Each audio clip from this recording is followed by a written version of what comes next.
Hey y'all, what's up? What's up? Hey family, potential family. We are family. Um, to enlighten you, confirmation, aha moment, dissipate, whatever it may be for you. Run the gingerbread man. Run as fast as you can. Which I think they was talking about. Let's look at some videos for a minute or two. The gingerbread man, run as fast as you can. That's put it in the oven, and he came out running. Voodoo doll, got to be right. Let's see.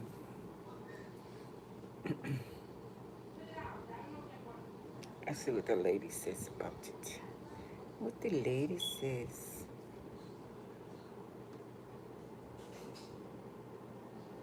Okay, this is not it. Oh, here we go.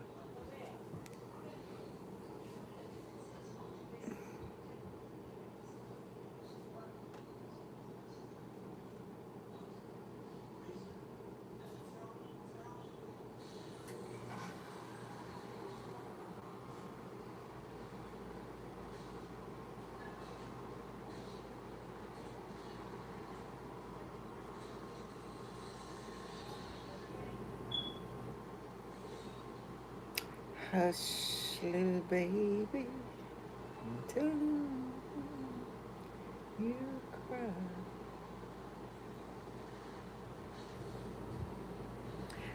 I'm pretty sure some of it maybe was innocent a long time ago. They started off with a couple, didn't have any kids. They wanted the kids. This is the scenario, allegedly, whatever. Hey, how you doing? I don't have no new dick. Oh, I had a couple of stuff, but not a lot. I meant to buy some more later.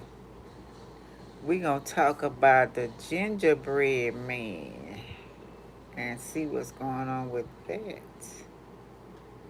Some other video. I've been doing chat GT, whatever that is. Yeah. This is Halloween. Almost this month. And Day of the Dead coming up. Where is it? Damn, it's way down here. Who is it? Me? Yeah. Close that door back, boo. I did. See, make sure it don't come open. It did, huh? Where is the gingerbread man? Where the gingerbread man? Where the gingerbread man? Yeah, we finna talk about the gingerbread man. Why? Because it's more to it than that. Oh, I was saying that, I'm pretty sure maybe they was trying different things to get them a child. Maybe they was getting older and needed some help. And we all know there was magic and voodoo and hoodoo and all that kind of stuff. Hey, Sonny, how you doing?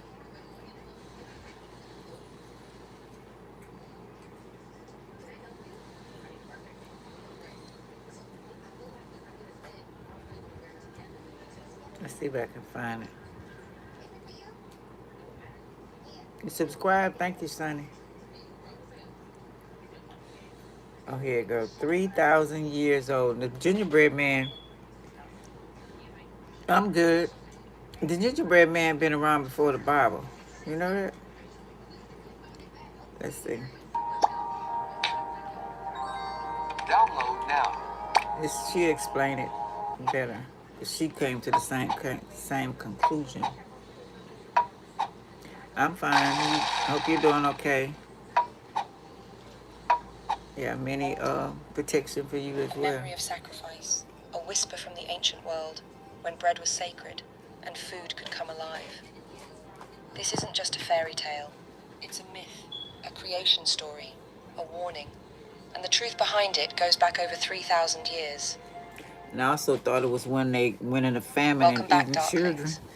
Before we and making uncover them its pies secrets, and cookies. let's And begin with the most well-known version of the tale. Once upon a time, an old woman and an old man lived alone in a quiet little cottage. They had no children, only each other, and the days passed slowly. One morning, the old woman decided to bake something special. A gingerbread man. She gave him raisin eyes, a sweet smile, and sugar drop buttons down his chest. She laid him on the tray and placed him in the hey, how oven. you doing, But when she opened the door, he leapt out. He had come to life. Run, run, as fast as you can. You can't catch me. I'm the gingerbread man. And off he sped, out the door and into the garden. The old woman shrieked. The old man gave chase. But the gingerbread man only laughed. Soon he met a pig, snuffling in the mud. Stop! Let me eat you, the pig said. But the gingerbread man just ran faster, Sound like a shouting, runaway, too. I've run away from the old woman, I've run away from the old man, and I can run away from you too. Run, run, as fast as you can. You can't catch me. I'm the gingerbread man. He raced on through the fields, the pig, old man, and old woman all trailing behind him. Then came a cow, grazing lazily in the Rizzler. sun. Okay. Stop, let me eat you, the cow called. But once again the gingerbread man jeered. I've run away from the old Thank woman. y'all for the I've likes. run I away from the appreciate old that. man. I've run away from the pig, and I can run away from you too. Run, run as fast as you can. You can't catch me. I'm the gingerbread man. On and on he ran, through hedgerows and meadows, past a group of threshers working in the fields. Stop, let us eat you, they cried. But he only called out, I've run Hi, away Mary. from the old woman, May. the old man, the pig, the cow, and I can run away from you too. Welcome, run, welcome, run as welcome fast as if you y'all can. new. You can't catch me. I'm the gingerbread man. But then I talk about he some came to a everything. river, I do a and for reading the too. first time the gingerbread man Check stopped. in the description He couldn't box if you swim. want one. A fox appeared, sleek and See what it smiling. is. Hop on Birth my back, charts. said the fox. I'll carry you across the water. The gingerbread man climbed on without hesitation, still certain he could outrun them all. As the water deepened, the fox said, Climb onto my neck. And when it grew deeper still, he said, Climb onto my nose. Then, with a snap of his jaws, the fox tossed the gingerbread man into the air and swallowed him whole. The gingerbread man that is one of those trickster. tales we think we know. No. But behind the sweet crust lies something older, stranger, and far more widespread than you might They're expect. very intelligent. They can get out of shit. When the gingerbread man first leapt onto the page in Thank y'all for the love. I 1865, appreciate it. appearing in St. Nicholas's magazine for children, the editor noted, a servant girl from Maine told it And to my don't put 'em children, in shit they ain't and she do. said an old lady told it to her in her childhood. In other words, by the time it was written down, it had already lived for generations, whispered in kitchens and nurseries, handed down like a secret recipe. Thaddeus? Scholars believe the version told in 19th century Yeah, I Maine made it up was myself. shaped by the diverse mix of immigrant families settling in New England, English, Irish, German, and Scandinavian communities, many of whom brought with them older folk tales of runaway food. Among the Slavic peoples, there's the tale of Kolobok, a cheerful little bread bun or dough ball who escapes from his elderly makers and rolls away into the world. Like the gingerbread man, he sings boastfully of outwitting everyone who tries to eat him, until he meets a cunning fox. The fox flatters him, praising his beautiful voice and coaxing him closer so he can hear it better. Kolobok sings one final song and is swiftly devoured. The ending feels eerily familiar, and not just because it mirrors the gingerbread man's fate. It also echoes Aesop's fable of the fox and the crow, in which a fox tricks a crow out of a piece of cheese. The fox praises the crow's beauty, wonders aloud whether her voice is just as lovely, and when she caws in pride, the cheese tumbles from her beak straight into his waiting jaws. The fox, it seems, has long been a symbol of charm and deception, especially when hunger is involved. And it's not just in Slavic lands. In Scotland, the role is played by a wee bannock, a humble oatcake that escapes the griddle and rolls away. In Norway, it's a pancake that runs from its makers, only to be outwitted, I never heard of not that. by a fox, but by a pig. The pig offers to ferry the pancake across a brook on its snout, and halfway over, swallows it whole. In Germany, the story ends with the pancake leaping straight into the mouths of hungry children. All across Europe and even beyond, we find versions of this same peculiar tale. It sounds like famine, But right? why? Why does this strange story pattern repeat itself again and again in so many different lands? She's sitting on that thing. She looking I the was other way. making so much money with DoorDash. I wanted to earn money in my free time, but I didn't want to go out and get a boring 9 to 5. That's when I found out how much money my friend was making with DoorDash. There are opportunities in over 4,000 cities. The gingerbread man is created, comes to life, and then rebels. He runs from his maker. He puts his trust in the wrong creature, and it leads to his downfall. It's a pattern we've seen before. Matthew, I hear you. You ain't got to do it that many times, In the book Matthew. of I'm going to erase Genesis, you. Don't God do creates that. Adam, the first man, from dust. Eve is shaped from Adam's rib, Stop. and together they live in paradise until they trust the serpent, break the rules, and I had to fall. let him go. He kept doing it. It's a story of creation What and the fuck? defiance, of trusting the wrong What the fuck? voice, What the fuck? of what happens when a being turns Really? against its creator. And it's not alone. In Greek myth, Pandora is crafted by the gods, the first woman shaped from clay by Hephaestus at Zeus's command.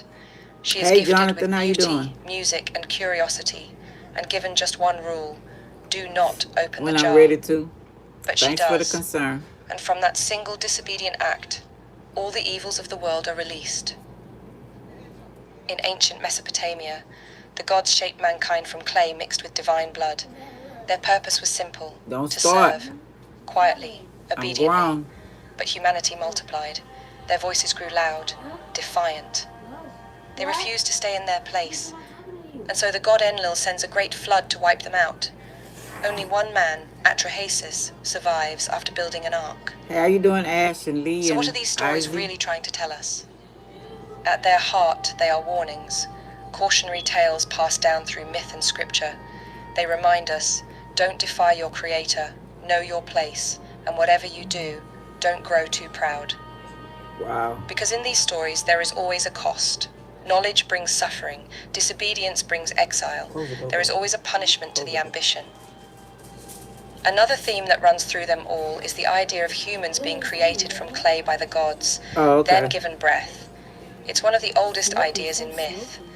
And in the gingerbread man, Forget that you're that wrong. same motif But I appears. can, A body is shaped from probably dough got some issues and comes to about it. life. Close the door. And while it's easy to imagine a gingerbread Hey, man running on his little legs, Marcel. earlier versions show simple pieces of food, bread, pancakes, dough, that come to life. They flee, they boast, and in the end, they are tricked and devoured. So why is it food, of all things, that comes to life in these tales? The answer may lie in how ancient cultures saw the harvest. It's especially Gingerbread curious man. that in Ireland alone, folklorists have recorded at least 33 distinct versions of the runaway food So tale. far, Marcel. That's more than a coincidence. It suggests How's something your day deeper, perhaps going? even a Celtic origin. And when we view it through that lens, something begins to shift. That's good. Because in Celtic That was belief you want, systems, right? everything had a spirit. Not just people, but rivers, stones, Yeah, trees, let's not talk and yes, about tide. even bread. Work And once today. you understand that, the story changes. I That just little tired. cake rolling out of the hearth and into the Or the world BS. isn't just a joke. It's a spirit, a living thing, trying to flee its fate. Bannocks and cakes were often prepared for seasonal festivals, especially Lunasar, traditionally held on the 1st of So ain't got no August. boogers coming out my They were throat. laid on doorsteps and placed on ancestral altars as offerings to Lu, the shining warrior god of Cheers, skill and craftsmanship. Still going on today. Dang. In some modern folk That's fucked up. traditions, a special loaf of bread is baked, shaped like a man, to symbolize the god himself. Whether this is a true echo of older ritual is widely debated, but it's a fascinating connection. Because this idea runs deep, that the spirit of the harvest must be embodied and then sacrificed. Not always as bread, and not always Don't you eaten. see the thing blocking it? Sometimes, something far more disturbing. Then move it if you're not done. Ancient Roman writers claimed that the Druids of Gaul built enormous wicker effigies in the shape of gods and set them ablaze with human victims trapped inside. A ritual of fire and sacrifice meant to bless the land and ensure a bountiful harvest. And he just called himself done. Modern scholars still debate whether this He was lied. true or simply Roman propaganda meant to cast the Druids as savages. But whether fact or fable, the image has endured. Leave a them towering alone. man of I straw said, leave and my balloons branch, alone. standing against the sky, I consumed may by let them go in flame. the air. And then No. there's the song. In many Calm versions, the down with runaway food balloons. sings a Calm boastful down. refrain. But is it just a rhyme for No. children or something older? No, close the door back. In the bardic tradition, Celtic poets Stop preserved there. history and sacred knowledge through song and chant. Could these runaway refrains be their distant echo? But it's not just Ireland. Across Europe for centuries, harvest time rituals featured human-like effigies made from grain, straw, or other natural materials. And they weren't decorations. They were vessels, made to hold something sacred. In many pagan-era traditions, the last sheaf of the harvest was believed to contain the spirit of the crop, the living force that had ripened the fields and fed the people. In other words, it was alive with a divine life force, and so it was treated with reverence. That final sheaf was braided into the form of a corn dolly, sometimes known as the corn mother, barley bride, or old woman. And just to be clear, in this context, corn doesn't mean maize. In Old English, it was a general word for grain, wheat, rye, barley, the staple crops of the land. The corn dolly was brought home with ceremony, given a place of honor by the hearth, kept safe and dry through the winter as an esteemed guest. But come spring, she had to die. Because this wasn't just preservation, it was transference. The spirit of the grain had to be returned to the earth so it could rise again. In many regions, the corn dolly was ritually destroyed, sometimes burned, her ashes scattered on the fields, sometimes buried, sometimes ploughed directly into the soil. In Germany, the last sheaf was shaped into a grandma or maiden and drenched with water as a charm to bring rain. In Baltic and Slavic regions, it was fed to livestock to bless the herd and ensure fertility. But wherever it appeared, the core belief remained the same. This figure contained the life force of the crop, and that life force had to be killed and resurrected to keep the cycle turning. Therefore, in a world where the harvest meant life or death, where crops were believed to carry the spirit of the land, it's no surprise that in old folk tales, bread speaks. In Hungarian folk belief, magical helpers were sometimes called taltos, a kind of shaman or spirit guide, and often loaves of bread played that role. They warned heroes of danger, offered protection, or boasted of their strength. In many stories, the bread hides while shouting fearlessly at a foe. They buried me in the ground, and I survived. They cut me down with sickles, and I survived. They threshed me, ground me, baked me in an oven, and I survived. The enemy, sometimes a dragon, sometimes the devil himself, flees in fear, imagining the voice must belong to some great and terrible creature. And this sounds familiar. The gingerbread man, too, boasts about what he's outrun. The old man, the old woman, the cow, the pig. So maybe he isn't just a cheeky biscuit.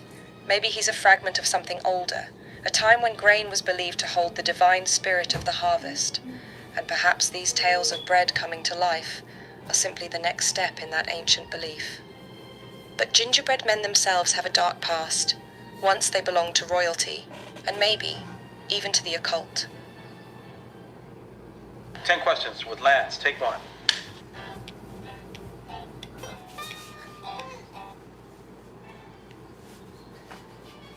Gingerbread men first found fame in the glittering court of Queen Elizabeth I. The Queen famously commissioned gingerbread likenesses of her visiting courtiers, tiny spiced figurines, intricately decorated with gold leaf and sugar icing. But gingerbread wasn't always used to honor esteemed guests. In early modern Europe, it was also associated with something far more unsettling.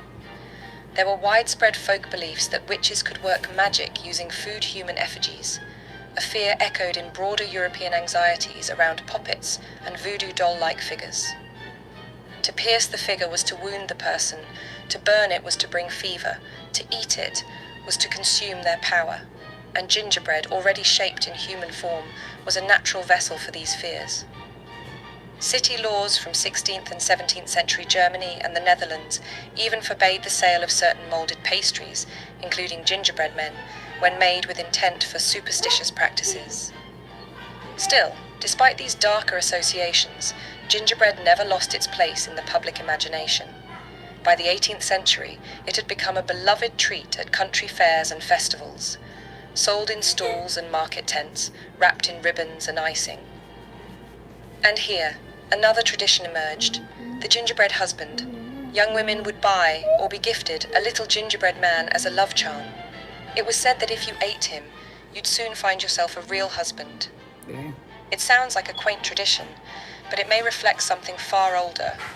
The earliest European gingerbread was different to our modern-day recipes, a dense mixture of breadcrumbs, honey, and exotic spices pressed into carved wooden molds.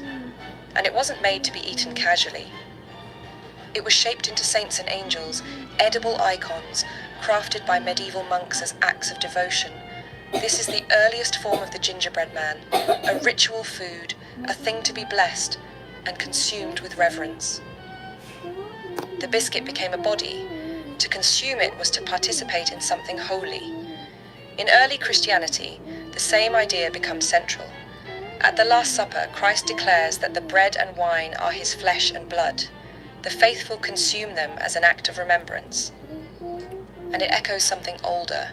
Across many cultures, eating was not just physical, it was spiritual. In Aztec ritual, idols were shaped from amaranth flour and blood. Dough formed into the bodies of gods. These sacred figures were paraded through the streets, worshipped, and then ritually broken and eaten by the community. Even in ancient Greece, we find echoes of this idea, hidden in the shadowy teachings of the Orphic mystery cults. Persephone bore a divine child after laying with Zeus in the form of a serpent, Zagreus, a boy destined, some say, to become ruler of the cosmos. But the jealous Titans lured the child away with toys and tore him to pieces. They boiled him, roasted him, and ate him. Only his heart was saved, and from that heart he was reborn as Dionysus, god of resurrection and ecstasy. Zeus, in his fury, struck the Titans down with a thunderbolt, and from their scorched remains, mankind was said to have been formed. So in this strange and ancient myth, humans are born from the ashes of those who devoured a god. It's a theological explanation for why we are flawed, yet divine. In many ancient belief systems, to consume the body of a god, or something that represented them, was to absorb their essence, their power, wisdom, strength, or fertility. It was a kind of mystical union, becoming one with the divine. Many of the gods worshipped in the ancient world were vegetation or fertility deities. They died and were reborn with the seasons. To symbolically eat them allowed humans to take part in that eternal cycle. It's the same belief we saw earlier, that the spirit of the harvest lives within the grain, and that by shaping it into bread and eating it, we mirror the rhythms of the earth itself, life, death, and the return. And so, when we turn back to the gingerbread man, this little figure of dough, suddenly alive, who is pursued, caught, and eaten, we glimpse something far older than a simple fairy tale. He carries both of humanity's oldest stories, the story of our creation, shaped from clay and given life, and the story of our communion, that to consume a god was to share in their power. It is the same story told of Zagreus, torn apart and devoured, the same story told of the corn spirit, baked into loaves and ritually consumed. It is the memory of a time when bread was God, and by eating it, we joined the cycle of death and resurrection ourselves. That is the true secret behind the gingerbread man, a children's tale that carries, hidden in sugared laughter, the memory of mankind's first religion. But the gingerbread man is not the only fairy tale with ancient secrets. Next, we journey into the princess and the pea, and uncover a 3,000-year-old mystery hidden beneath a single mattress. Click here to watch it now. See you in a future video. Let's see what Chat GTP have to say about that.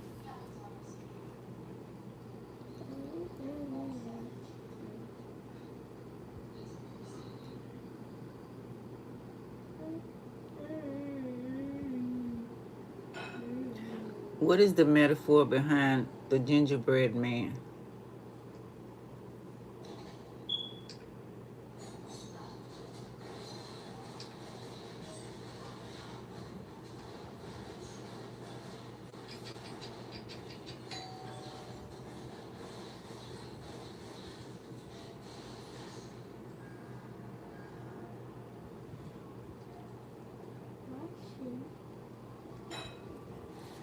That's a really good question.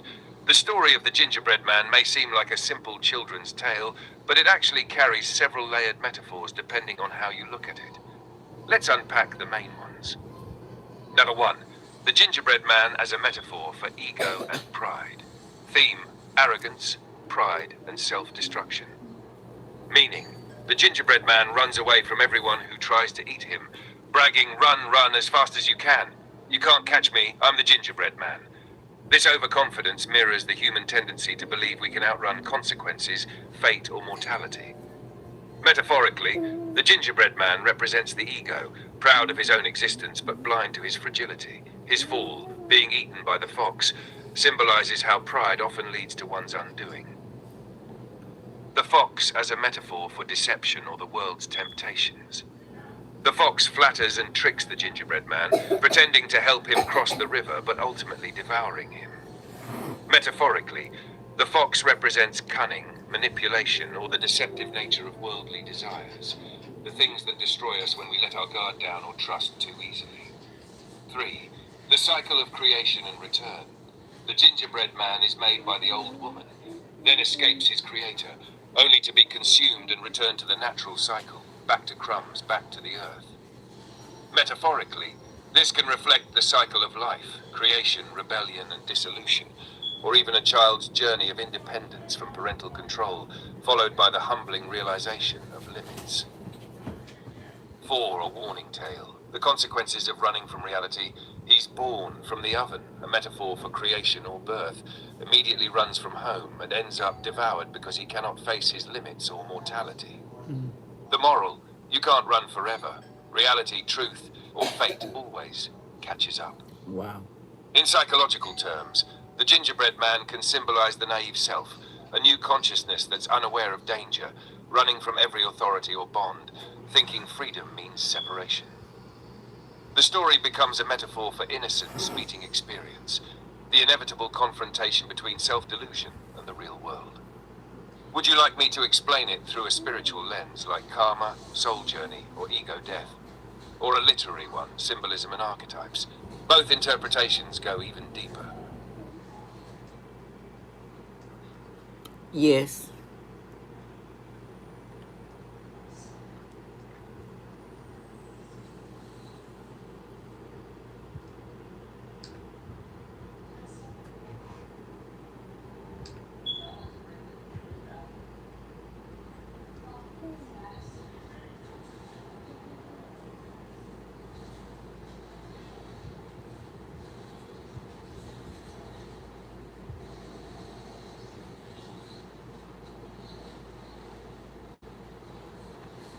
Perfect. Let's explore both the spiritual and literary lenses of the gingerbread man so you can see how the story operates on multiple symbolic levels. Spiritual, esoteric interpretation. 1. Creation and the breath of life. The old woman bakes the gingerbread man out of dough, something lifeless, and then he suddenly comes alive. Metaphorically, this echoes the creation of humanity, the divine breath, spirit, prana, life force, animating matter, clay, dough, flesh. The oven represents the womb, or the crucible of transformation, where spirit is born into physical form. Does note 2. The soul's flight from its creator. As soon as he's alive, he runs away. He doesn't thank the woman or understand where he came from. This symbolizes the soul's separation from its source, the illusion of independence, the fall into ego consciousness. I can do it all myself. His famous line, "You can't catch me," becomes the voice of Maya, illusion, and Ahankarago, saying, open quote, "I am separate, I am untouchable, I am my own creator," close quote. 3. The fox as the shadow or lower nature. The fox pretends to help but devours him in the end. Spiritually, the fox can represent temptation, worldly intelligence, or the deceptive aspect of the material world that consumes the unaware soul. The gingerbread man's trust in the fox mirrors how humans trust the illusions of comfort, power, or flattery, leading to spiritual consumption or the loss of innocence. 4. Cycle of death and rebirth. Once he's eaten, the gingerbread man returns to the elements, back to crumbs, back to the earth. Metaphorically, this is the soul returning to source, the dissolution of the false self. In some interpretations, it represents ego death, the moment when illusion collapses and only truth remains. Literary archetypal interpretation. 1. The created being archetype. Like Frankenstein's creature or Pinocchio, the gingerbread man embodies the archetype of the created life form, a being struggling with identity and freedom. His rebellion is universal. Creation always seeks to define itself beyond its maker. 2. Hubris and the fall. His overconfidence aligns with the Greek concept of hubris, excessive pride that leads to downfall. Just as Icarus flew too close to the sun, the gingerbread man runs too far from safety and ends up devoured by his own foolishness. 3. The world as the chase. Every animal and person he meets wants to eat him, symbolizing how the world's demands, attachments, and appetites all consume us in some way. It's a metaphor for life's constant chase. We run from danger, but in doing so, we never truly live. 4. Loss of innocence. At the beginning, he's pure and joyful. By the end, he's deceived and destroyed. This mirrors the human journey from innocence to experience, a central theme in many folktales and myths. Summary, metaphor. Open quote, the gingerbread man represents the soul's awakening into ego, the journey away from its source, the illusion of freedom, and the inevitable return through loss or death. The moral beneath the sweetness, you can't outrun what you are made of. Close quote. Would you like me to show how this story parallels other myths or scriptures, like Icarus, Adam and Eve, or even Pinocchio? Those comparisons reveal the same metaphysical template across cultures. Wow. I'm going to do a reading right quick, because I keep getting famine. Let's see. Then I got another one for us to listen to. Any questions, y'all?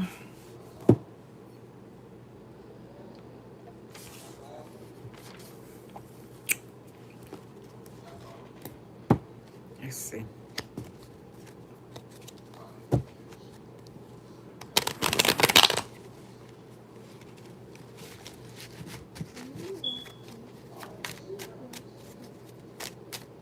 The gingerbread man. I mean, a lot of things. Famine, they were eating people, send people to the gods. People ate the gods. They still doing that today. Some of us don't know that we gods, and they end up eating us, devour us. I was talking about that on the last video. Yeah. So, what are we talking about? We got the Three of Swords reversed. Capricorn, Virgo. It's not talking, not taking action. Mercury, not speaking. Okay, then we have the Tower reversed. The Lightning, 16. Mars energy. This is either after the fact or no accident, stand safe, suffer guilt. Shoot first, ask questions later. So somebody just kind of like, I'm not going to blow up, I'm just going to chill.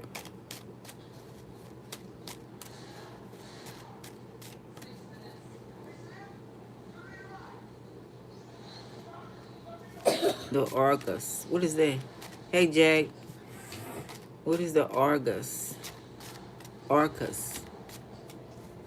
Have a strong bite force. Then the adult T-Rex.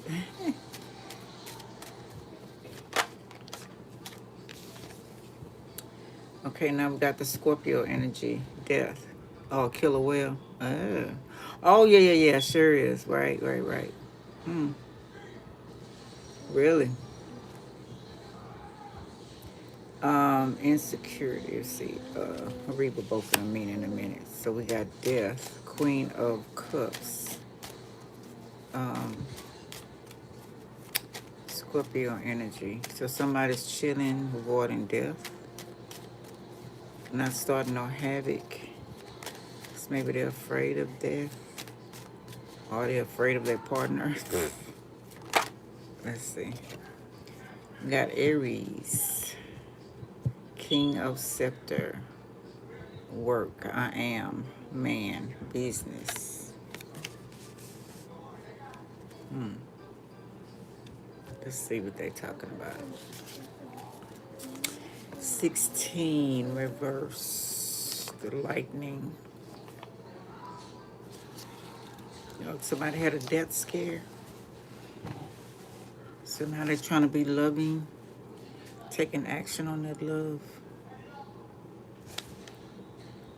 keeping their temper at bay. Okay, we got. I need some more light. Hold on there.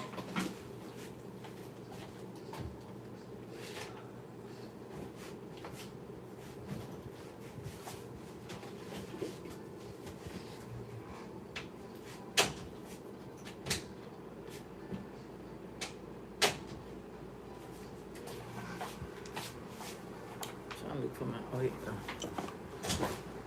Close the back book.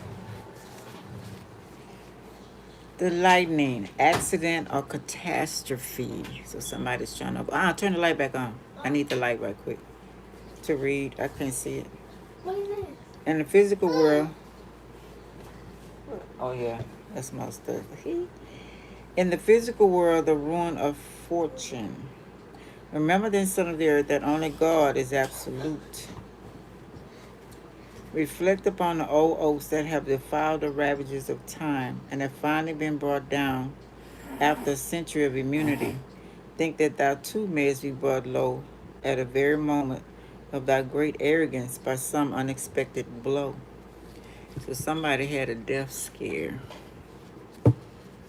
So they want to take action in love. They want to turn everything around. Okay. That will do it. Let's see what else.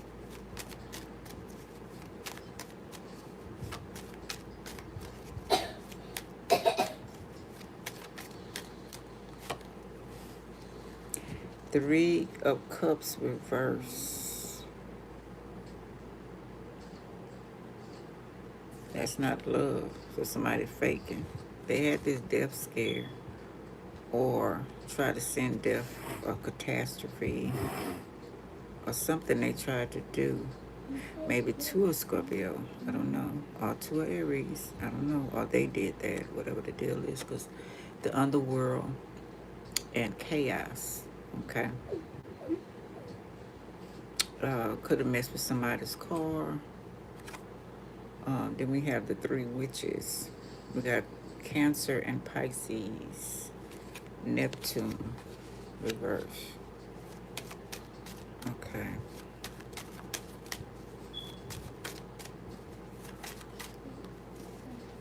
What else we get? Feminine energy. Nine of Swords reverse. Virgo and Taurus. Venus energy. Silent. It's like they waiting for the right time to strike. That's what I'm getting. Even though shit is going on in their life. Let's see. Or this could be someone who had to fall from grace. Or had to downsize. It says suffering, no accident. Something inside, being internal. Suffering inside. Got three again.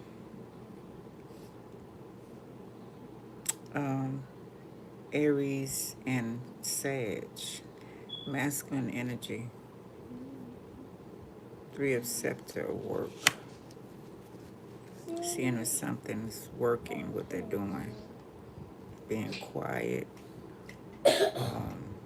Not saying anything. Feminine could be in masculine energy, whatever the deal is. Business, Jupiter. Money.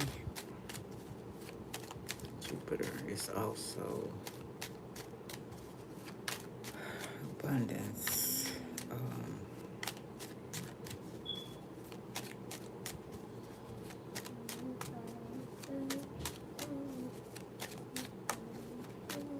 see.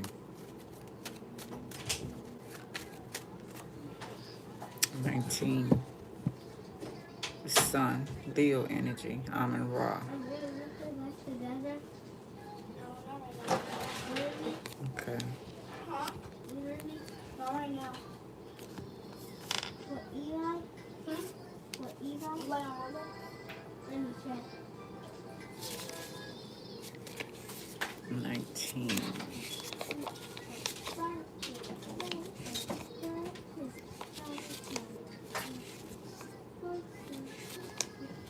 No.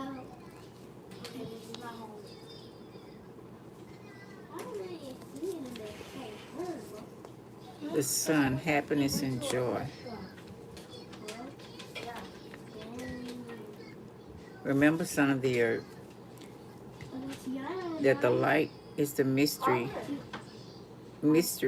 is a redoubtable fluid, but nature, by nature at the service of the will, put nature at the service of the will. She lights those who know how to direct her. She strikes down with a thunderbolt those who ignore her power or who abuse it. Happiness awaits thee in the domestic life if thou knowest how to strengthen the circle and guard its sacredness in the sanctuary of the heart. So this is either another scenario.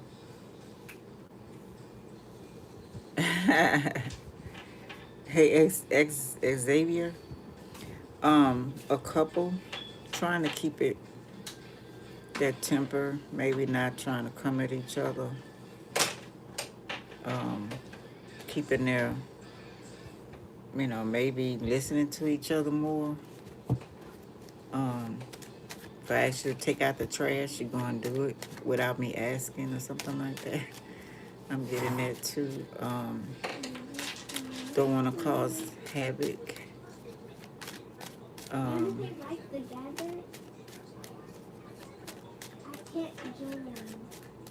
Or either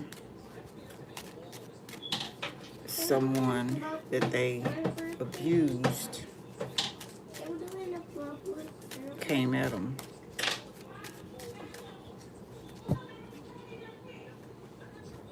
Who is that? Hold on, man. Mason said it's somebody knocking on their front door. Come on, homeless man. What?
Oh my goodness. Something gonna happen for real. Nobody gonna believe our ass. No. Now this girl just pulled a prank on us. And it was not And it was funny. not funny. It was not funny. The fuck? The way it was like knocking like this, it was scaring me. She better stop making him do shit like that. So they both.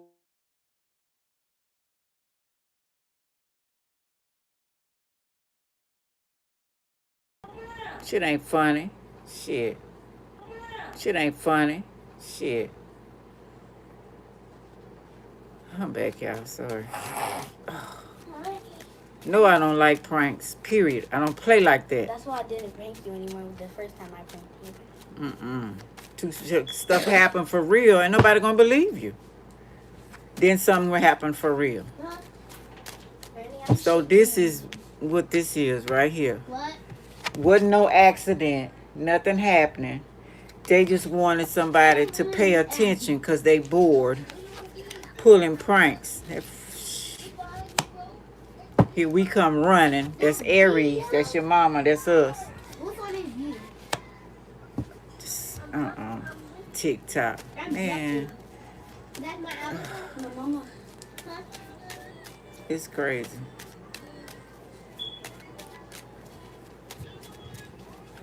My mama like she can't even like. Really, Richard? What? That's not. I ain't talking about Pokemon. They be thinking I'm playing Pokemon. Granny, that's Be not. young kids. That's not actually funny though. Nah, that ain't funny. And then she was having problem with the person upstairs. You know, different stuff been happening. She just got through being sick. And then you gonna pull a prank like that? Oh, come on now. What if we had a gun and actually shot them? Person might have been coming from next I door. thought it was real. No, that's just my I don't- nerves. Get that yeah. stuff, get out. Go throw that away. Now we just calming down. Yeah, now my nerves is just, now I got to calm myself down. Because I thought that was real time. He sent a whole voice note. And I'm hearing the person knocking on the background and sneaking knocking on the wall. Like, why would you do that to us? I don't even get it. I don't. It looked like their old house. I don't get it. Crazy. Okay, we got the alchemist here. We're gonna go into about the alchemist in a minute. Greed, glutton, jealousy. See, I mean, who gonna believe it next time? And see, that's not the first time that happened to her, and it was true. So of course we was gonna come. Don't get what is this? Didn't get gifts. Looks life. Me? I got period too. Life good is white. What did I say? Don't get. I got. I don't know. Me? What the hell I put right here? I learned for now. Didn't get gifts. Looks I life don't want to right now. could this white. I don't know. Don't know what or how to make go. Bad plan. Bad plan, exactly. I know that. Don't know how to get attention. That was a child move. Oh my goodness. Don't be pulling pranks on people. That is not cool. This is When you not need a them, house. they ain't coming. Yeah, people and their emotions about right now. Taurus reverse. Could have Taurus in your chart. Leo with Taurus rising or something like that. Pisces, Scorpio. People in their feelings. 9 Sagittarius. Oh, I'm not telling you that. I don't like pranks. I get very upset. We got Virgo. Want to make amends, analyzing the situation, or talking about it and trying to figure out what the fuck. I don't know if y'all what y'all experiencing today, playing pranks on people, sending shit, just to fuck with them to see what they gonna do. Man, you can get fucked up like that, for real.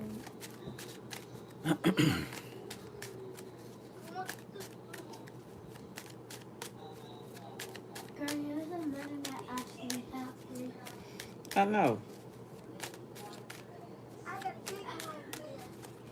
Oh my goodness.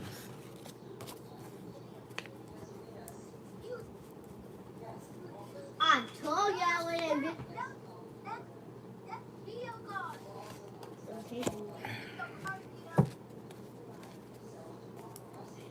I was parking it.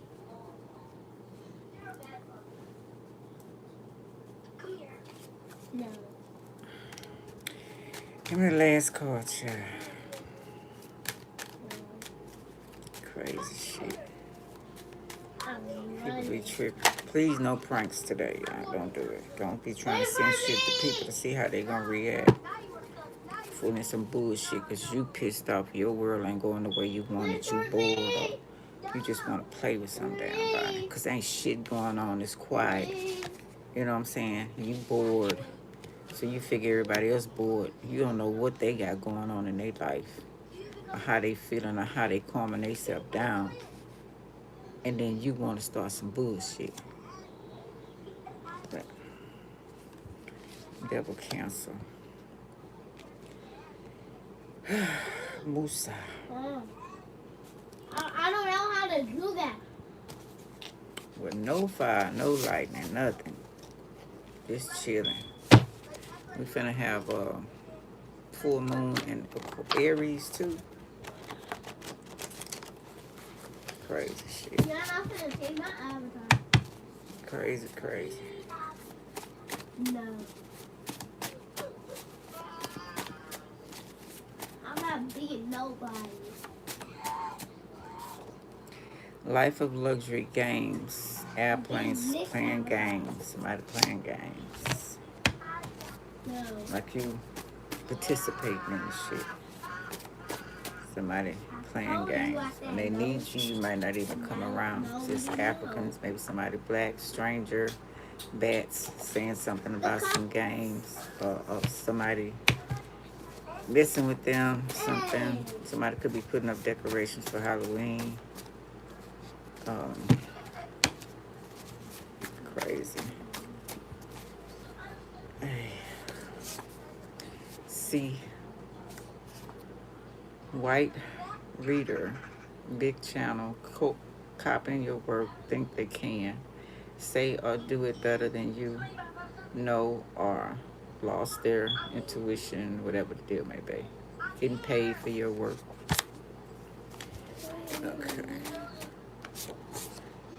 Don't want your channel to grow, discrediting you, sabotaging you. Pisces. He, she has a side piece. Want to hurt partner to be with you. Dang. Black lightning. Gifts. Gave them a shot to make sick or pretend dead to traffic them underground. Country or nasty leader.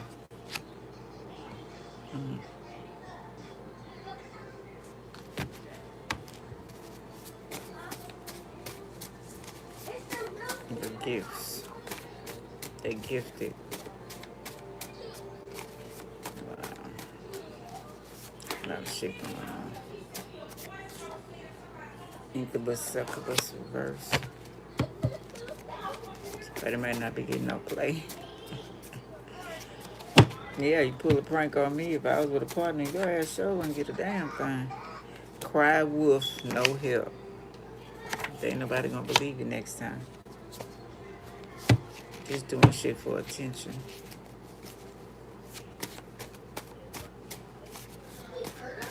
Making up shit.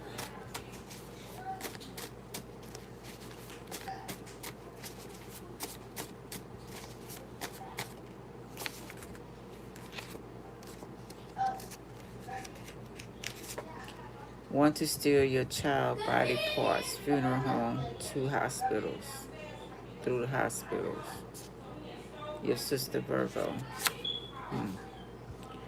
May, man, friend of family. Reverse.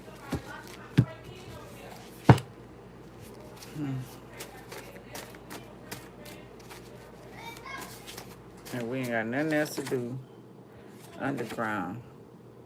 They pop up or want to pop up to finish you off. Have someone close to you watching and telling.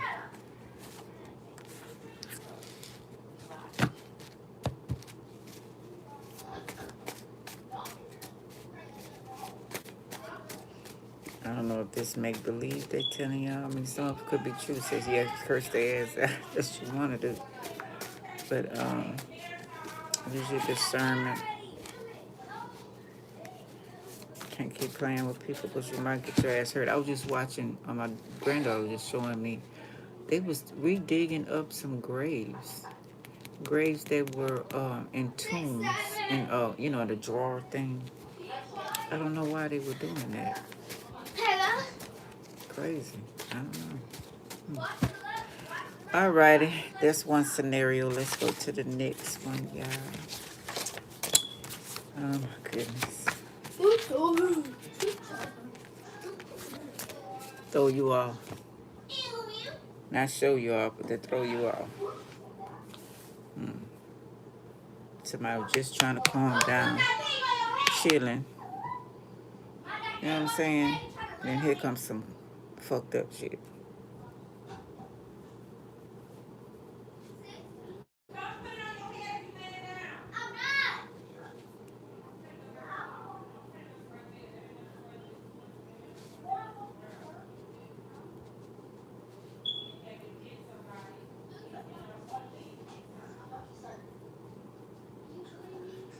Wanted attention. Okay.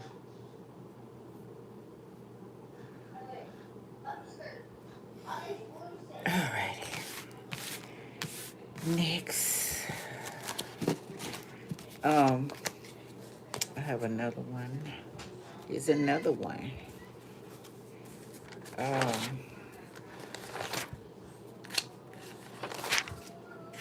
The next one is rising to the top. Look at that.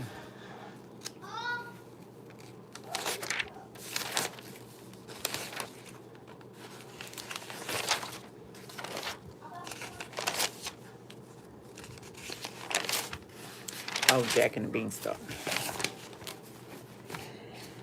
Jackie Jack. We're going to ask ChatBTQPXZ. All right. 0808.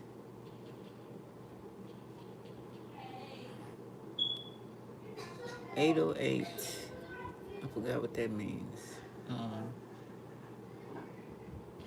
What does 808 mean? Ouch. A powerful, blooming bass sound, originally from the Roland TR-808 analog drum machine, which became a cornerstone of genres like hip-hop and electric music. Oh, that's a musical note. Refers to the TR-808 drum music itself, a legendary instrument in music history. Angel numbers, a high credit score. Okay, somebody credit score 808. Hey. This analog drum machine, releases in 1980, was commercial flop at first, but later became legendary. It features several distinct sounds, including cymbals, snares, and TOMS, a bass sound. Low frequency kick drum sound is what most people refer to as an 808 today.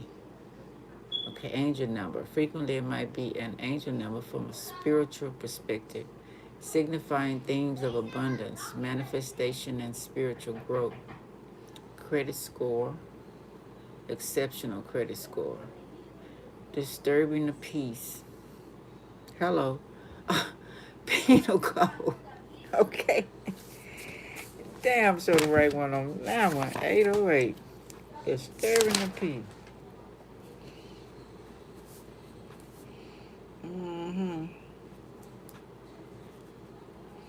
Disturbing your peace. That's what somebody want to do. Fuck with you. Although the accuracy of this claim is debated. Okay. Luck manifestation, infinite possibilities. That's for today. So far. Alright. Next one is Jack and the Beanstalk.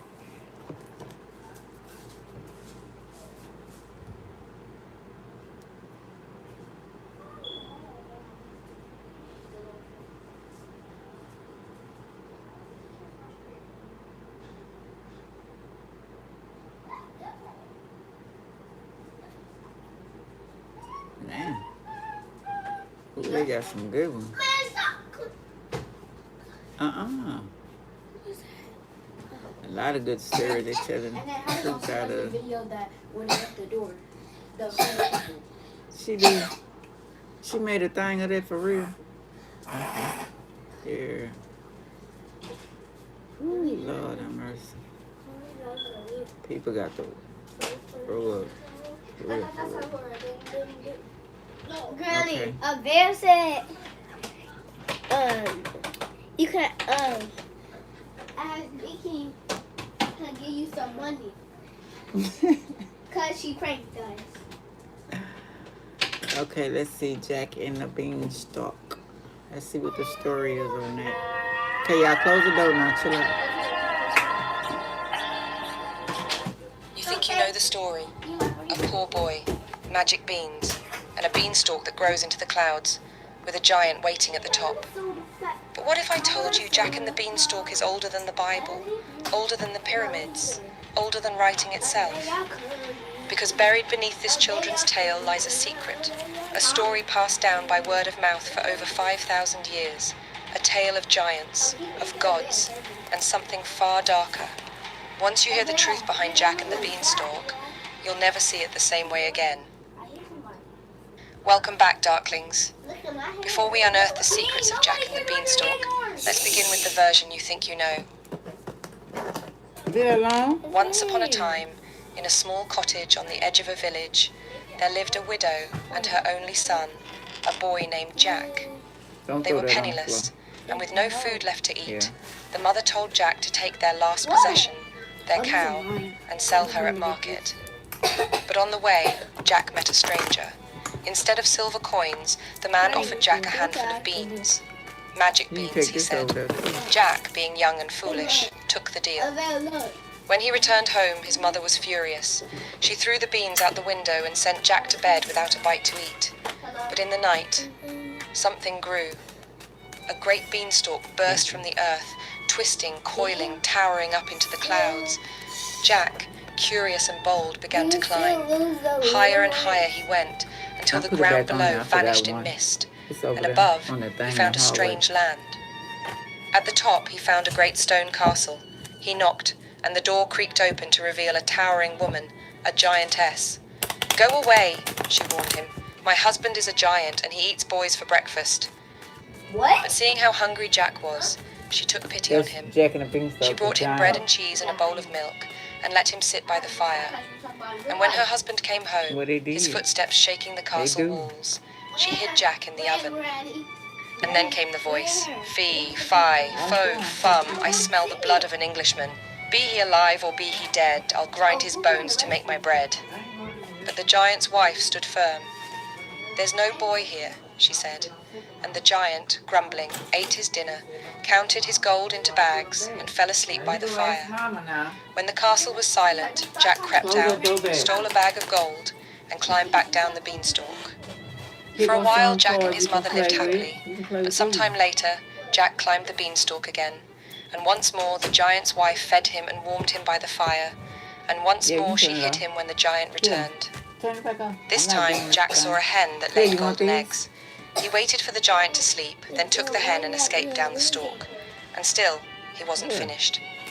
On the third climb, Jack stole a golden harp, a harp that sang on its own with a voice They like wind just the through silver same. They bells. just got pictures. But as he ran, the harp cried out, "Help, master! A boy is stealing me!" The giant awoke and gave chase. Jack scrambled down the beanstalk, the golden harp wailing in his arms, its notes rising like a siren's cry. Above him, the clouds groaned. The giant was coming, each step shaking the sky. As Jack reached the ground, he shouted for his mother, "Bring the axe!" She came running, axe in hand, and Jack began to chop. The stalk shuddered, split. The giant was already halfway down, thundering closer with every heartbeat. Jack swung again and again. With one final blow, the beanstalk cracked, splintered, and tore free. The giant fell, down through the clouds, down through the sky, down into the earth with a roar that echoed for miles. He was killed instantly, crushed beneath the weight of his own fall. Jack and his mother lived happily ever after. Or so the story goes. The tale you've just heard, the one about magic beans, the beanstalk, and the golden treasures, is closest to the version written down by folklorist Joseph Jacobs in 1890. But Jack's story doesn't start there. In fact, by the time it reached the page, it was already very old indeed. The earliest version we know of in print is a parody. In 1734, a small printed booklet called Jack Spriggins and the Enchanted Bean was published in London, openly mocking the tale. It treated Jack as a ridiculous figure, scoffing at the idea of beans growing into the sky and laughing at the very notion of castles in the clouds. But here's the thing. You can't parody something unless your audience already knows it. Which means that even in the 1730s, Jack and the Beanstalk must have been so well known, so familiar, that it could be joked about in public print. And just a few decades later, in 1807, a more traditional version appeared, The History of Jack and the Beanstalk, published by Benjamin Tarbert. But in Tarbert's hands, the story changed. Jack wasn't just a poor boy anymore. He was a righteous avenger. A fairy tells him the giant murdered his father and stole his wealth. Suddenly, Jack's not stealing. He's restoring justice. It was a very Victorian move, taking a mischievous, chaotic character and reshaping him into a proper moral hero, someone who steals not out of greed, but justice, who kills the giant not for gold, but for revenge. In other words, they gave Jack a moral makeover. But earlier storytellers weren't so worried about morals. The version most people know today comes from Joseph Jacobs, a folklorist and serious collector of oral tales from across England. In 1890, he published Jack and the Beanstalk in his English fairy tales collection, based on a version he'd heard told by a Mrs. Hunt. Jacobs' version is widely believed to reflect the tale as it was told for generations, long before it ever made its way into print. And in that older, purer telling, there's no fairy, no revenge, no noble backstory, just Jack, not necessarily good, but always using cunning and luck to get away with it. He's a classic trickster, the kind of folk hero who doesn't fight with swords, but with cleverness. And then there's that strange chant of the giant, fee, fi, fo, fum, I smell the blood of an Englishman. We all know the line, but few realize just how old it is. It appears in Shakespeare's King Lear, written around 1605, and even then, Shakespeare was quoting something already considered ancient. Writers of the time described it as an old folk rhyme, a line spoken by ogres and giants in traditional oral storytelling. So where did it come from? Some say it's just nonsense.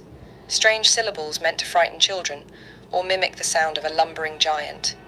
But in the 19th century, a Scottish antiquarian named Charles Mackay suggested something stranger. He believed the chant might come from Old Gaelic, and according to him, the words roughly translate to, "Behold, food, good to eat, enough to satisfy my hunger." In other words, not just a chant, but a giant's hunting call. Ready for some simple steps to be good with money? Let us show you the way with the Regions Green Print Plan. T-Mobile's Guide to Moving Day. Step 1, get T-Mobile 5G home internet with 2-day free shipping. Step 2, get online in 15 minutes. Step 3, find the box of pants. Make your house a home on day 1. Get T-Mobile 5G home internet for just $50 a month. Hunting call. There's no shortage of giants in world mythology. In the Bible, young David slays the towering Goliath with nothing but a sling and a stone. In Homer's Odyssey, Odysseus blinds the Cyclops Polyphemus, a one-eyed giant who devours men and lives in a mountain cave. In Norse myth, the gods themselves are locked in an eternal struggle with the Jotnar, ancient giants who came before the world of men. They are old, powerful, often the first inhabitants of the land, and perhaps that's the point. Some folklorists began to wonder, what if the giant in this story wasn't just a monster? What if he was a memory, a folk echo of a race or tribe of people that once existed and was defeated, demonized, turned into giants in the stories told by those who came after? And Jack? Jack might not be a hero at all. He climbs into a world that isn't his, steals its treasure, and kills its guardian, a colonizer, in a fairy tale, someone who invades, takes what he wants, and destroys what was there before. It sounds far-fetched, like folklore stretching too far. But then, something extraordinary was discovered.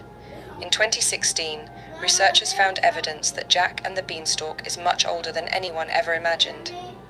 Folklorists call it ATU 328, part of a system used to group together stories from around the world that follow the same plot pattern. Its official title, The Boy Who Stole the Ogre's Treasure. And here's where it gets strange. Versions of this story appear not just in England, but in places as far apart as Italy, Scandinavia, India, and beyond. Each one with the same core ingredients: a poor child, a monstrous guardian, and a daring theft from a world beyond the ordinary. The researchers analysed these stories using a method normally used to trace evolution, like a family tree for folklore, and what they found was astonishing. Jack's tale goes back over 5,000 years. A tale told long before the Bible, before the pyramids, before writing. A story passed via word of mouth across generations, carried through migrations, wars, and centuries, and somehow, impossibly, it survived. And according to those researchers, the tale most likely began among the Proto-Indo-Europeans, a prehistoric people who lived on the vast steppes between the Black Sea and the Caspian Sea in what is now Ukraine, southern Russia, and western Kazakhstan. They were herders, wanderers, storytellers, and the language they spoke would one day evolve into Greek, Latin, Sanskrit, Norse, Celtic, and so many more. But beyond their language, we know very little. They left no temples, no written records, no great cities carved in stone. They lived during the late Stone Age into the early Bronze Age, around 4,500 to 2,500 BCE, and were semi-nomadic, following their herds across the wide, wind-swept grasslands. What they did leave behind were burial mounds, called kurgans, where the dead were laid to rest with grave goods, pottery, ornaments, and weapons of status, and that's almost all we have to prove they ever existed. And that is what makes Jack and the Beanstalk so astonishing. It may be one of the last living bridges to that forgotten people, a whisper from a vanished world, still echoing 5,000 years on. Jack's tale may be over 5,000 years old, but he wasn't alone. Stories like his appear again and again throughout ancient myth: a young outsider, a hidden or forbidden realm, a powerful guardian, and something magical, stolen. This pattern is so ancient and so widespread that folklorists have a name for it: the cultural hero motif. It's the idea of a daring figure who enters a sacred or dangerous realm, takes something powerful, and brings it back to humanity, and in doing so, explains how civilization itself began. And perhaps the clearest ancient parallel to Jack is Prometheus. In Greek myth, Prometheus is a titan who defies the gods. He climbs to the heavens, steals fire, the divine spark of knowledge, warmth, and civilization, and gives it to humanity. He's punished, of course, chained to a rock, his liver torn out day after day, but he becomes a symbol, a trickster hero, a cultural thief, someone who dares to cross the line between mortals and the divine. Just like Jack, he climbs a beanstalk into a sky realm guarded by a giant, and he returns with magical treasures, a hen that lays golden eggs, a singing harp, gifts that bring prosperity and enchantment to the world below. We see this pattern echo elsewhere too. In Norse mythology, Odin sneaks into the land of the giants and steals the sacred mead of poetry, a magical drink that bestows the gift of wisdom and storytelling upon the world. In the Sumerian epic of Gilgamesh, the hero enters a forbidden forest, defeats the guardian Humbaba, and claims the sacred cedar wood, divine material meant only for the gods and symbolic of civilization itself.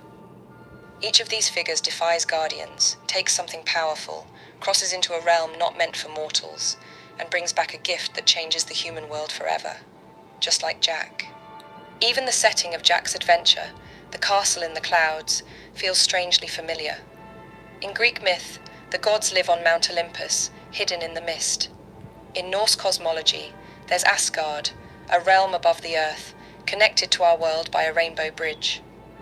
And in many cultures, there's the image of a great tree, the world tree, or axis mundi, a vertical structure linking the heavens, the earth, and the underworld.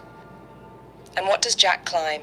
A vine, a stalk, a living, twisting tower that reaches into the sky overnight, a gateway between worlds. So yes, it's a fairy tale, but it's also something else, a mythic echo, one that stretches all the way back to the ancient world. But what if Jack didn't just climb into another world? What if Jack died in the night? What's your favorite app right now? I don't know. Let me check. Wait, that's an Android? Yeah, I love Androids. I mean, But what if Jack didn't just climb into another world? What if Jack died in the night? It's not as strange as it sounds, because in the ancient world, beans were no ordinary food. In Greek tradition, particularly among the Pythagoreans, beans were sacred and feared. They believed that beans contained the souls of the dead. Their sprouting roots were said to resemble tiny human embryos, as if little spirits were growing in the soil. Even the gas they caused was thought to be ghostly breath, evidence of spirits leaving the body. And strangest of all, the Pythagoreans believed the bean plant itself was a bridge, a living link between the realm of the living and the land of the dead. So when Jack trades his family's last cow, a source of milk, food, and life, for a handful of beans, he isn't just making a foolish bargain, he's trading life for death. A beanstalk grows towering into the sky, and Jack climbs it. But in many ancient belief systems, the afterlife isn't down below, it's above. In Maya cosmology, the Milky Way was known as the World Tree. Souls were thought to pass through it on their way to the next world. To die was to climb. In Norse mythology, the great tree Yggdrasil connected the worlds of the living, the dead, and the gods. In Hindu cosmology, there's the Ashvatha, a sacred tree with its roots in heaven and its branches reaching downward to earth. And in Siberian and Mongolian shamanic rites, the soul ascends, climbing a sacred pole or tree to reach the spirit world. Jack's beanstalk fits perfectly, a sudden supernatural vine reaching beyond life into the realm of the other world. And what does he find at the top? A giant guarding a strange domain, a golden harp that sings, a hen that lays golden eggs, an endless source of sustenance, and in some versions, a bag of gold that never runs out. But these aren't just magical curiosities. They're symbols, music, sustenance, immortality, not mere riches, but the rewards of the soul. And the giant? Perhaps he's not a villain at all. Perhaps he's the guardian of the dead, like Hades or Yama, or the many shadowy figures in myth who protect the gates of the other world. Jack steals from him, he flees, he climbs back down, and then he cuts the beanstalk. He severs the bridge between the living and the dead. The journey is over. So what kind of story is this? It may look like a fairy tale, but it walks and talks like something far older, a ritual journey, a mythic passage, a soul's climb into the afterlife, and its return.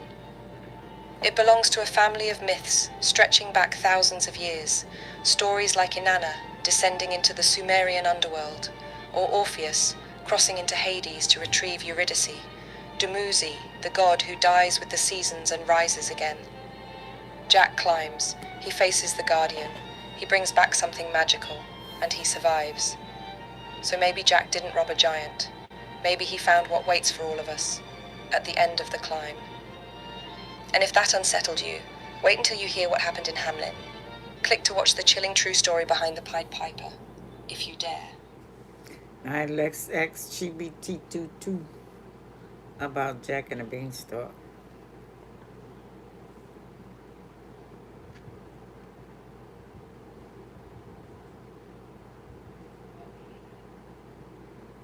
What is the metaphor about Jack and the Beanstalk?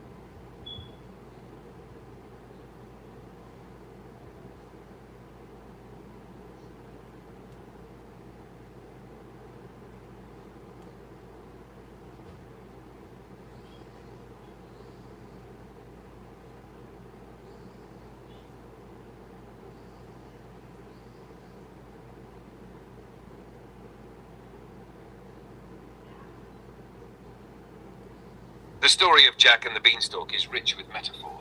It's not just a fairy tale about a boy and a giant, but a symbolic story about growth, risk, and transformation. Here are the key metaphors behind it. 1. The Beanstalk, growth and ascension. The beanstalk represents spiritual and personal growth. Jack plants a small, ordinary bean, a symbol of faith or potential, and it grows into something extraordinary, reaching the heavens. Climbing the beanstalk can symbolize ascending from ignorance to understanding, childhood to maturity, or even earthly life to spiritual awakening. It's the bridge between the mundane, earth, and the divine or unknown, sky heaven. 2. The giant, fear, power, or oppression. The giant can represent the fears or challenges Jack must overcome to grow.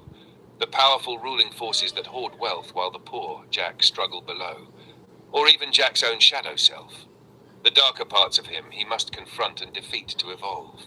When Jack steals from the giant, it can be seen as reclaiming power or taking back abundance that's been unjustly withheld. 3. Jack, the fool who becomes the hero. Jack starts as a naive, impulsive boy who trades a cow, security, for magic beans, faith in the unknown. His journey mirrors the archetype of the fool's journey in mythology. Someone who risks everything, appears foolish, but finds transformation through courage and intuition. Jack represents curiosity, daring, and the willingness to take leaps of faith despite uncertainty. 4. The cow and the mother, the old life. The cow symbolizes earthly security, the old ways or dependence on material comfort. Selling it means Jack gives up safety for a chance at something higher, spiritual risk for spiritual reward. His mother's disbelief mirrors how society often resists imagination or faith. 5. Killing the giant, triumph over limitation. When Jack kills the giant, it's symbolic of overcoming fear, greed, or oppression, both external and internal. It marks Jack's rebirth as a wiser, stronger self who can now live freely and abundantly. He doesn't just steal gold, he claims his destiny. In summary, metaphorically, open quote, Jack and the Beanstalk is the story of a soul's journey from humble beginnings to enlightenment, through faith, courage, and confrontation with the forces that keep us small. Close quote. Would you like me to explain it in a more psychological sense about the human mind, or more spiritual, mythic about consciousness and the heavens? Wow. Okay. Let's do a little reading. So, overcoming fear, greed.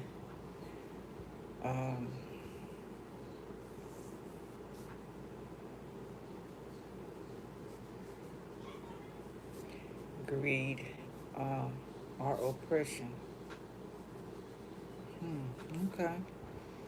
He wasn't scared of the giants. Okay. Let's see what the reading says.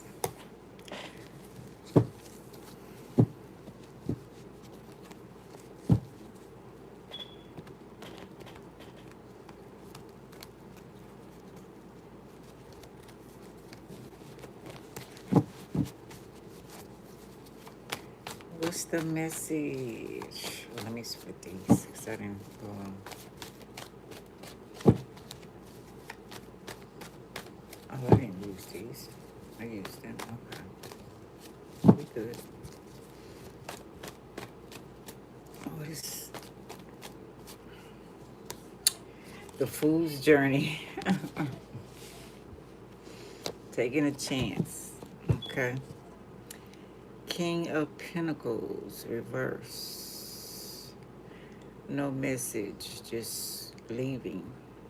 Hey, Love Bug, how you doing? Welcome. We're talking about Jack and the Beanstalk. Now I'm doing the reading. First card was the Fool. Say yes. Going on the Fool's Journey. Taking a chance. Leaving. Knight of Pentacles, reverse is leaving no message.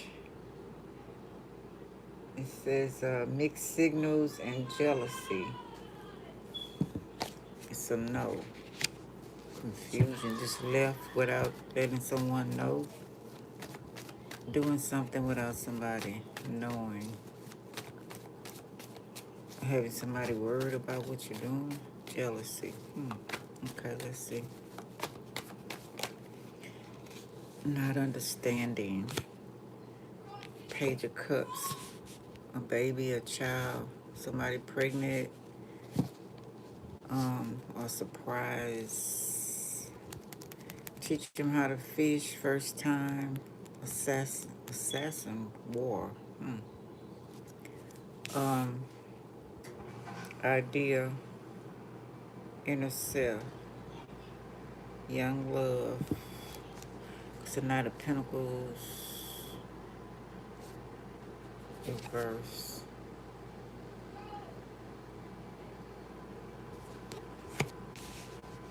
Not sharing why they left. Maybe somebody's pregnant and scared somebody's not going to agree with the pregnancy or something. Not telling them they're pregnant. A surprise to someone.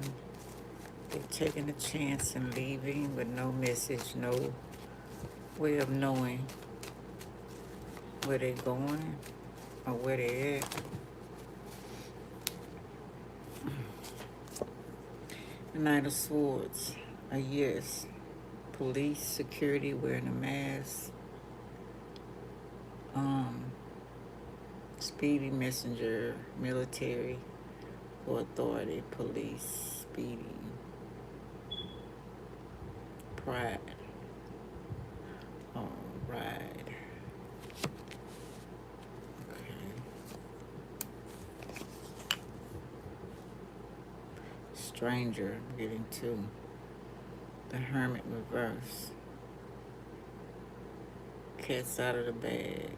Rabbit out of the hat.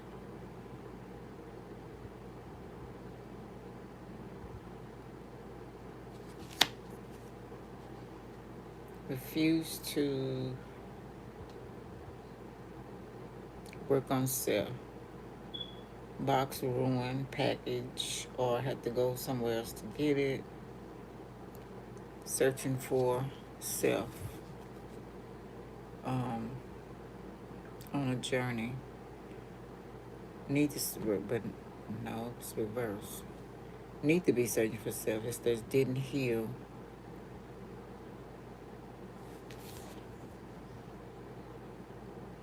Disgusted. Got ghost.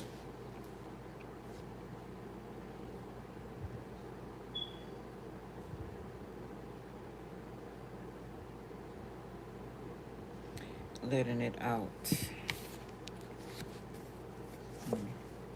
Queen of Wands.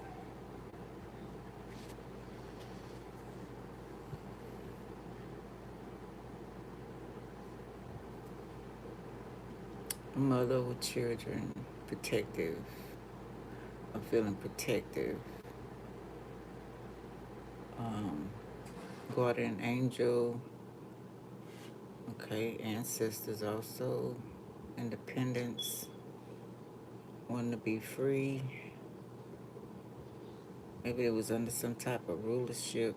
Somebody who wore a mask. In a relationship, maybe.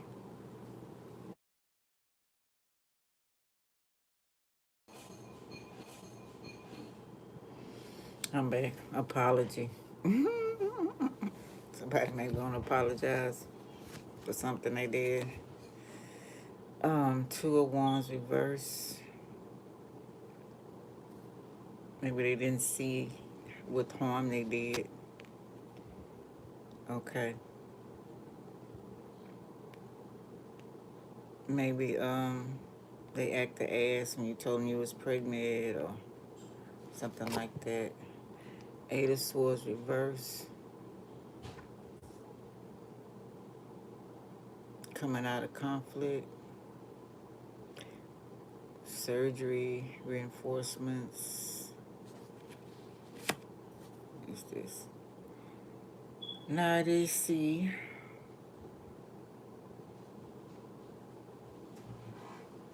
Fake. Oh shit.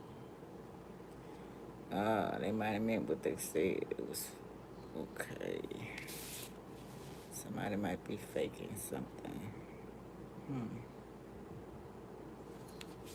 Okay.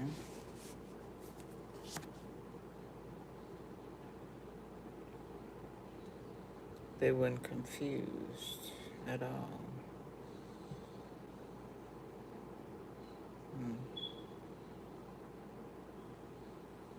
Interesting.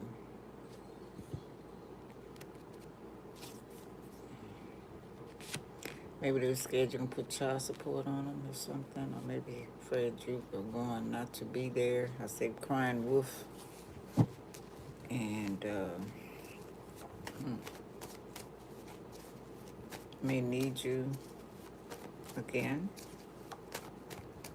Stand strong.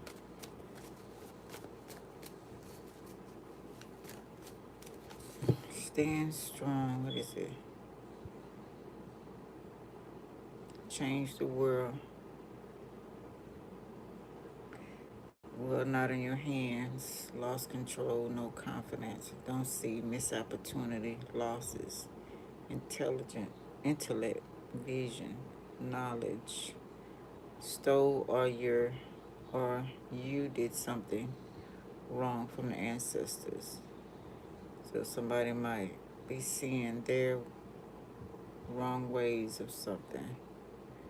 But I'm not sure about this fake going on right here.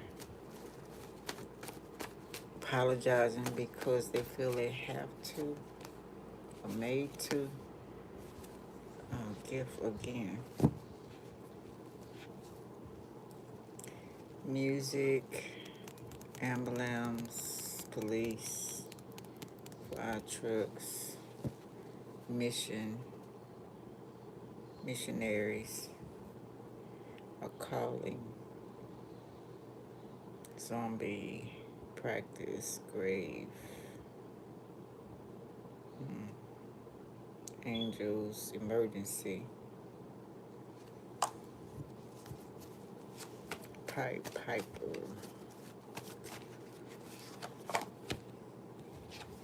judgment. I was afraid you were going to judge them or you judged them about something. Back in your good graces, blocking or cutting ties from them. Realized they was a fool in doing the actions they did, but they don't really understand. Could be somebody young. What they did, but they know they needed to apologize because they know they might need you or something you protective over them. They know you care. You got Geppetto, lying Pinocchio. They were lying about something. We got the voodoo doll. We got the a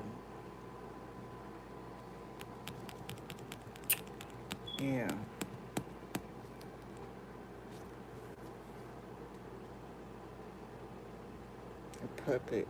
Somebody maybe pulling their strings.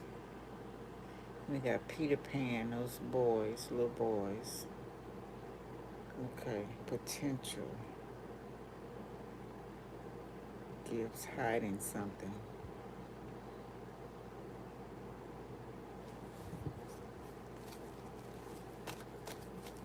What are they hiding?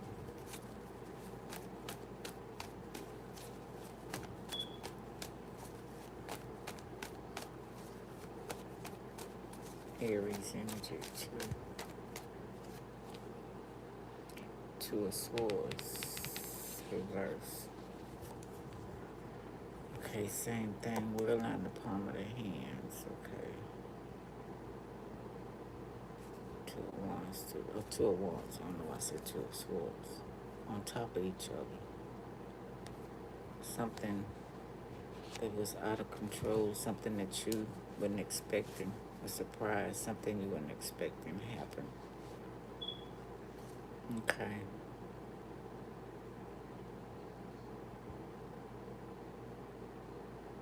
Could have been judging you or trying to get you riled up for kicks and giggles, you see Two of Swords. Okay, Two of Swords came out 222.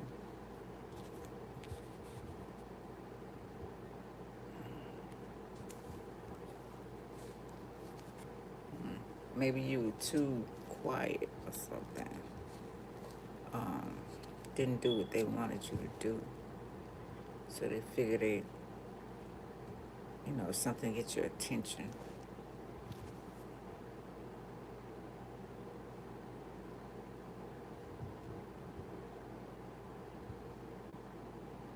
Avoid. Dirty. But you see, the third eye is open. You're out of the crossroads. Maybe you was uptight. Maybe too confident or something.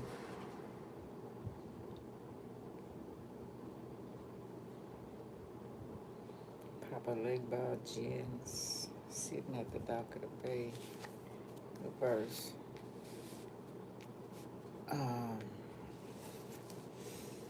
There was a reason for them doing this. King of Swords. Lies. I know. King of Pentacles. Business, arrogant investment. Oh no. Something's going on with them. Their money, their business maybe, or they was paid to do something to you.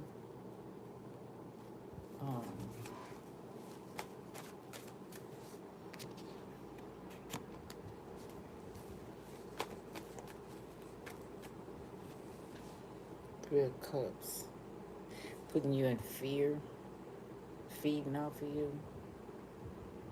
You were too calm. So they had to cause some havoc. Celebration.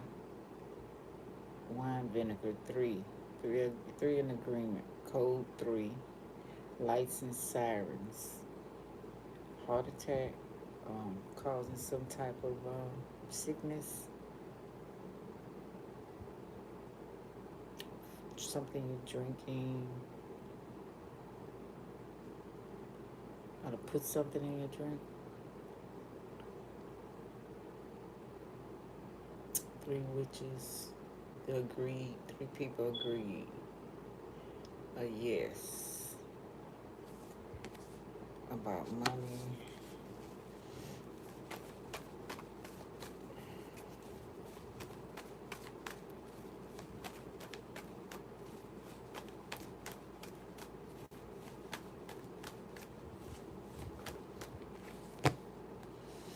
King of Sword, truth.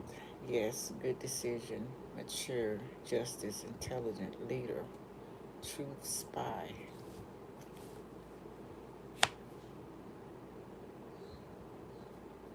Justice, intelligent, leader. Okay. You understood, or you... They were spying on you. Set up. Page of Wands, reverse, self-doubt, future mind, change patterns, fake aliens, your country, grow up definitely. Somebody's mess with you. Page of Pentacles reverse, childish again, evil childish, bad news, unrealistic, old ways, steal gifts, treasure.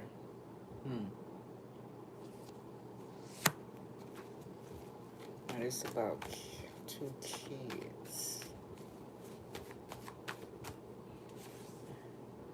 Wounded, third eye. Oh, damn. Sending children to throw you off. Nine of Wands, undecided.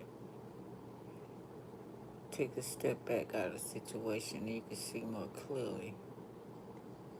Protecting yourself. Want to get you out of your protection. Working hard. And what you was doing to focus on what they want. They disappointed about work or if they celebrating their work though. Celebrating the work that they did to throw you off.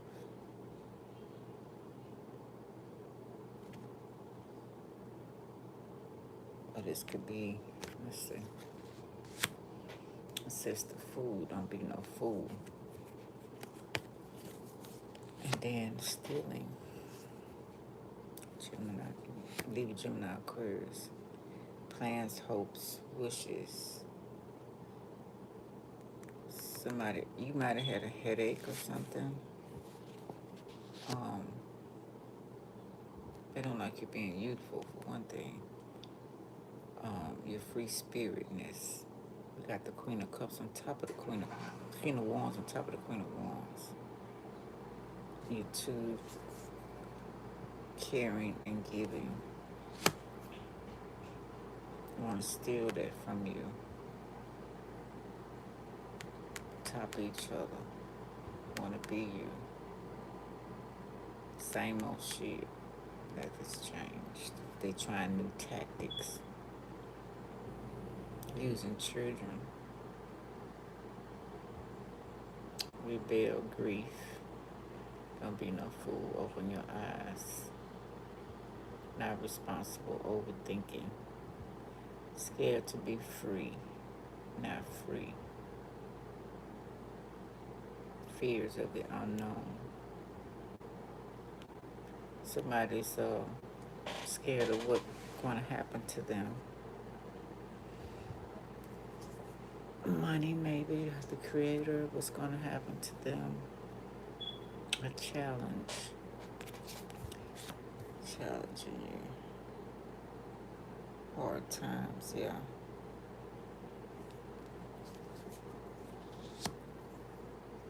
Things not working in their favor. Creators, no offers. Creators didn't like this. Says dead, no help. Access denied, not giving. So whatever they was trying,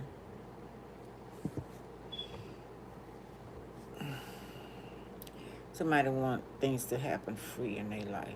You know, just like it's supposed to come to them. But it's not working out that way. And you've been through a lot of bullshit. But for some reason, they think that you didn't or something. I don't know. Or seem like they don't listen. They could have had it better. Yeah, no respect. They want to be an empress without doing the work. It's not working for them. So access denied to the empress. Yeah.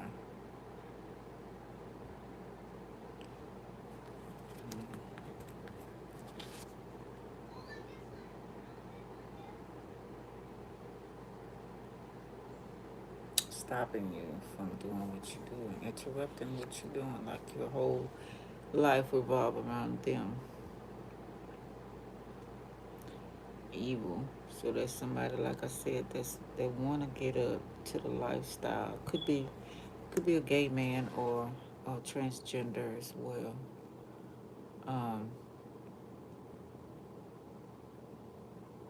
However way that's going, if that's the ones that they're doing it to, want to be a female, maybe jealous of another female, jealous of women. It could go that way too.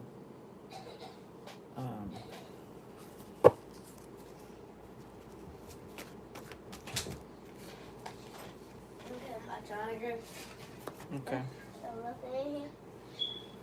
That's mine, Booker.